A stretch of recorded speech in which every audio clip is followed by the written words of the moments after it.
Welcome, ladies and gentlemen, boys and girls, children of all ages. I'm Sean Anderson, Most Valuable Podcast, and we're doing conference finals previews for the NHL. We're starting off in the Eastern Conference where we got the Pens, the defending Stanley Cup champions, taking on the Ottawa Senators. No huge injuries on either side. Stallberg and Borwecki are banged up for the Sens. And you look at the Penguins side.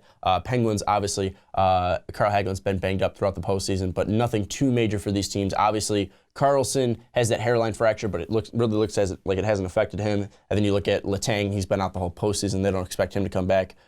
So really, it's an even playing field. The Sens don't have as much depth with Stallberg and Borwecki being out for a couple of games. But really, they didn't have the depth. The Penguins had the depth more than the Sens did even before the injury. So I look at the keys of this series, how both teams can win. For the Pens, it's got to be Marc-Andre Fleury. He's looking like the old Marc-Andre Fleury. He's got the presence of a Stanley Cup winning goaltender because he's won it before, but now he's been able to gain that confidence. The defense of the Penguins has been really nice as well. Even the forwards for the Penguins have been really good defensively. And you look at Marc-Andre Fleury, 92.1% save percentage. He's looked really good in there. He's looked like he's picked it up because he had some struggles, and that's why Murphy was their starting goalie last year. So Marc-Andre Fleury getting back to where he was. If he can keep up that pace, if he can shut down the forwards and defensemen for the Senators in the offensive zone, the Penguins will have a great shot to win the series. And then you look at the Sens. Erik Karlsson's obviously the key here. He's the best defender in the NHL.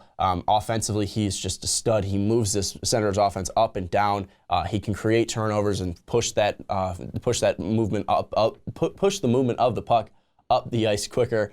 He's just so fast. He's so fluid. And really, when it comes down to it, you got the best player in the NHL and Sidney Crosby taking on the best defender in the world in Erik Karlsson. But you look at Sidney Crosby, his teammates, his depth on his team, and the fact that they were in the Stanley Cup Finals last year. They won it all last year. This team is poised. They have the veteran leadership because, yes, there's veterans on this team, the Senators team with Dion Phaneuf, you got Clark MacArthur, but pretty much every single player on the Pens is returning from that Stanley Cup championship team. So I look at the Pens. I like the Pens overall. I think Crosby, Malkin, Kessel will be too much for the Sens to handle and Karlsson to handle, and I'll take the Pens in 6. But these are just my opinions. Tell me who you think is going to win this series down in the comments below. Tell me your Stanley Cup matchup down in the comments below, but also don't forget to like this video, subscribe to Most Valuable Podcast, and check out patreon.com/Most Valuable Podcast. We got a ton of cool stuff over there, but I'm Sean Anderson, and we'll see you next time.